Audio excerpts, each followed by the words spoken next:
Hello and welcome back to Hydroponics Daily. I've been on Reddit, and Reddit describes itself as the heart of the internet. Now, my colleague Matthew will describe Reddit as another body part because of the interactions he's had with people on Reddit over the years. And it can certainly be said that there are a lot of, self-appointed experts, a bit like me really, on Reddit, and they get frustrated with the common questions that get asked. However, you're on Reddit, so you've got to expect people to just go on and ask beginner questions, noob questions. That's what it's there for. If you want to have a thorough, in-depth, deep discussion with other experts, then go on another forum, an expert forum, I would say. I've been looking particularly at the legal cannabis subreddits, as they're called, or threads. And if you were an expert, you'd probably be on another thread or forum like IC Mag forums or Grow Diaries or something like that. But the legal cannabis one is an interesting one. And I thought I would summarize the 7 key problems that come up again and again on these subreddits. Because then you will know what are the common issues that occur most commonly in legal cannabis when people are growing the crop. And you won't have to go onto Reddit to find them or look at them. So that's a good one. You won't have to be subjected to that interaction. So the first common problem on Reddit is stretch. And the seedlings particularly are stretching really, really tall before the first cotyledons or just after the first seed leaves the cotyledons. And that's due to beginners not using the correct grow lights. They might be using a normal desk lamp, or they might be using cheap LEDs that they've bought off eBay or some other Temu or something like this, and they're just not up to the job. They might say, 800 watts, 600 watts, 400 watts, but they take that with a pinch of salt. If you want a good grow light, go to a grow shop, choose a reputable brand. A lot of the, purple horror lights, they'll get terrible stretch, and the people will put them too far away from their plants, and you'll get this stretch, and the seedlings will keel over, literally just drop over, get far too leggy, as we call it in horticulture, and the plant will be weak thereon after. So stretch is the first problem, probably the first common. The second most common problem is calcium deficiency. And people come on and they don't know it's calcium deficiency. They say, what's wrong with my plant? And it's got black necrotic growth or scorch or dieback in between the veins of the leaves. And that's calcium deficiency. That's the classic signs of calcium deficiency. It means the cells that are in the young leaves are not getting to form calcium pectate, which is what forms strong cell walls. Just it's the same stuff that's in jam, makes jam thick. And that's because they're growing in a hydroponic system, but they're using a standard fertilizer, garden fertilizer, like Miracle Grow or Tomarite or Phosphagen, and they always lack calcium if they're a liquid. Now, you want to be using a proper hydroponic fertilizer like Liquid Gold if you're in the UK, or Gold Leaf, as we call it, in the US. That contains every essential nutrient, including calcium.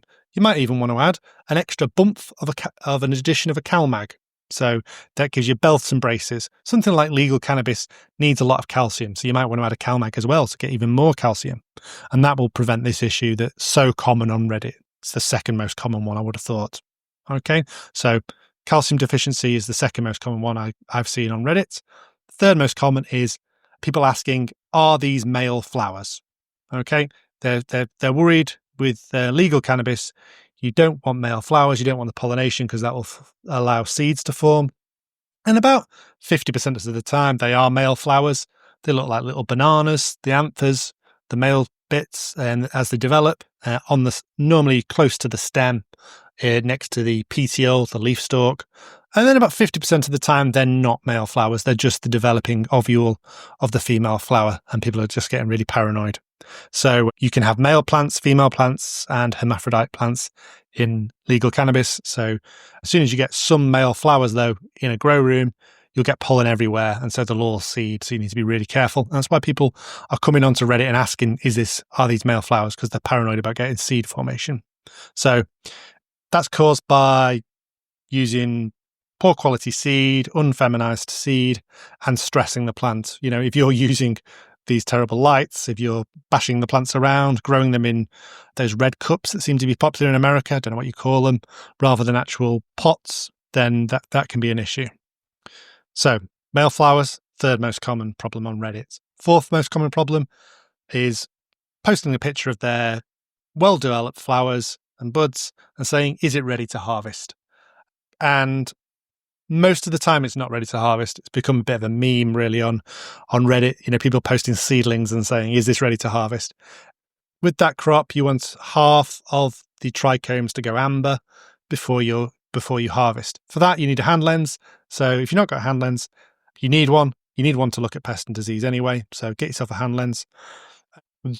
They're actually on the Utrema website. We have these LED UV light hand lenses that are really good, ×10 magnification. But just any hand lens will do. Any magnifying glass will do. So are they ready to harvest? The fifth common problem is spider mites or thrips. So they're the two most common, I was going to say insect pests, invertebrate pests of legal cannabis. Spider mites are an arachnid, thrips are an insect. You don't want them on there. They will spoil your crop and make it completely unusable. And so lots of people have these, especially if they're not grown in a grow room. Lots of people on Reddit seem to not use a grow tent, which seems a bit silly. The sixth most common problem on Reddit is stunted growth or slow growth. And this is most commonly seen in what I want to say DWC, deep water culture, but it's not even that. It's like these home hydroponic units, and you've got a bit of rock wool and a big tank, and that tank though that's sat below the plants is not even being aerated, so you can't really call it DWC. It's just a tank of fertigation solution, and they're hoping that the plants will grow, and you're just getting stunted growth because there's no aeration of the roots. You're getting root rot, similar to a cracky method. So that, and often as well, you get that where people are mixing the crops. So this is not so often in legal cannabis. This is more, you find this more on Reddit when people are growing tomatoes and leafy vegetables and basil particularly, and the plants are interacting, the crops are interfering with each other. You're not optimizing for one particular, the nutrition and the conditions for one particular crop. And as I say, you're not aerating, so you get stunted poor growth. They also get stunted poor growth where people are not using any fertilizers, or they just dug some soil up out of their garden, stuck it in a pot and put some seed in. You see some crazy pictures on Reddit of absolutely terrible plants. So yeah, you'll see stunted growth very routinely. You might see the odd picture of yellowing leaves, which are symptomatic of nitrogen deficiency, especially if they're just growing in soil. Okay. And then the very common final seventh problem you find on Reddit, and people post the picture. They don't know it's a problem. They post a picture and say, don't these plants look amazing? Or what do you think of my crop?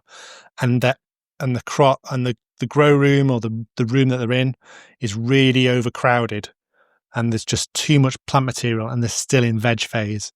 Or they say, am I ready to flip?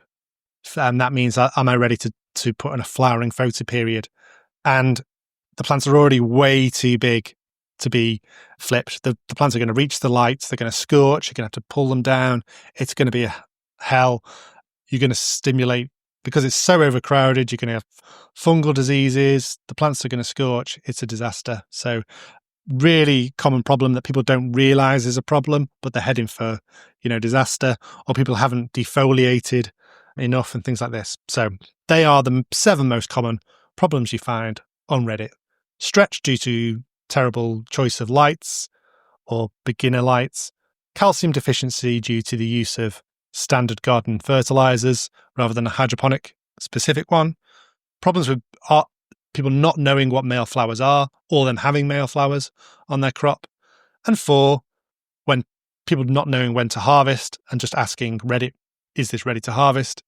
5th, spider mites and thrips, people saying, what's on my plants? 6th, stunted growth in really simple DWC systems, or when they've had mixed crops. And 7, overcrowding and flipping too late into the flowering photoperiod. As I say, this is legal cannabis. Don't follow any of this advice or information if you're in an area where growing cannabis is not legal, or if you don't have a license to grow it legally. Okay. Thank you very much for listening to Hydroponics Daily.